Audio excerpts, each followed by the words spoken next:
रामकथा जेथे घडली त्या दशरथाच्या राज्याची राजधानी अयोध्या ही नावाप्रमाणेच अयोध्या म्हणजे जिथे कुठल्याही प्रकारचे युद्ध घडत नाही अशी नगरी होती. सरयू नदीच्या तीरावर वसलेल्या परिपूर्ण नगरीचे वर्णन आपण या गीतामध्ये ऐकणार आहोत. अयोध्या ही सुखी, समाधानी, संपन्न आणि समृद्ध अशी नगरी आहे. अयोध्या पर्यावरणाशी नाते राखून आहे. हे शहर, त्यातील माणसे, त्यांचे उपक्रम, तिथला निसर्ग यांची परस्परांची वीण इतकी घट्ट आहे की त्याला नित्यक्रमाची सहजता प्राप्त झालेली आहे.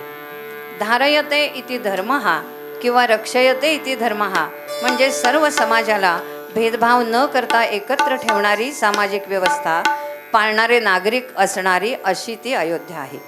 ऐकूया गदिमांच्या शब्दात या नगरीचं वर्णन.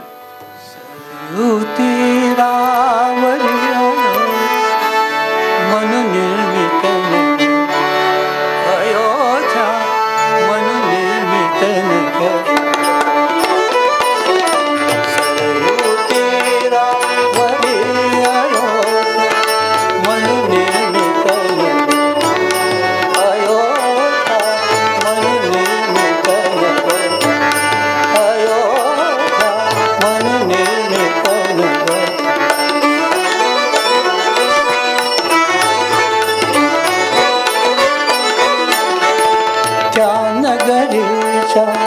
विशाळत उभ्या राहिल्या वास्तू सुंदर मधुन वाळत मार्ग समांत, मधुन वाळत मार्ग समांत रथ माझे गज पथिक चालते नटुनी त्यांच्या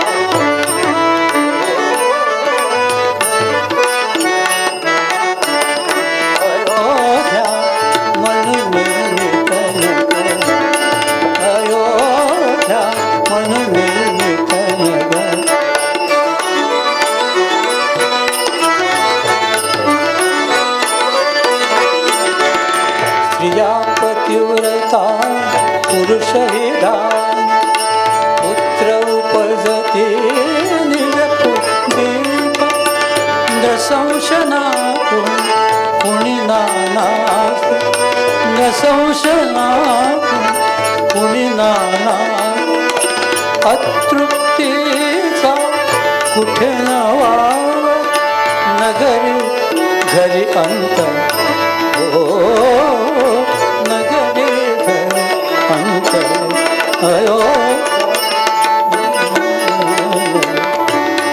अयोध्या मन निर्मित नगर.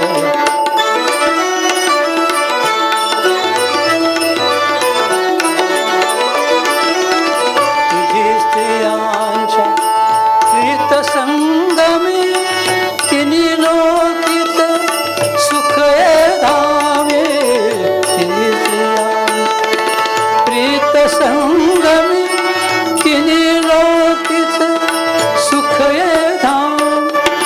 हे कवण ग्रहस्थाश्रम, हे कवण ग्रहस्थाश्रम पुत्रोदय पण अजूनी नवता प्रीतीच्या अंबर हो प्रीतीच्या अंबर अयोध्या मन निर्मित नगर.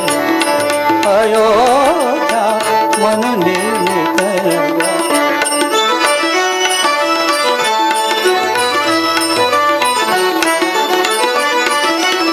राजसौख्यते सौख्य जनांचे एकच चिंतन लक्ष्मणाचे.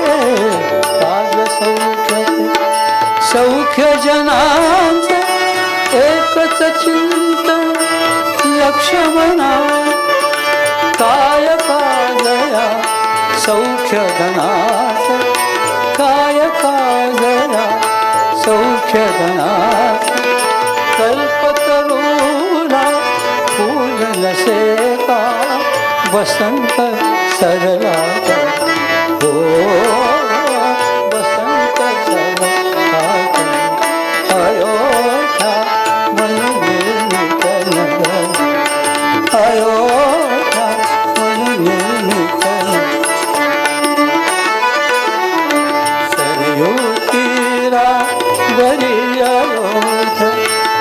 म्हणून निर्मित नगर, अयोध्या म्हणून निर्मित नगर.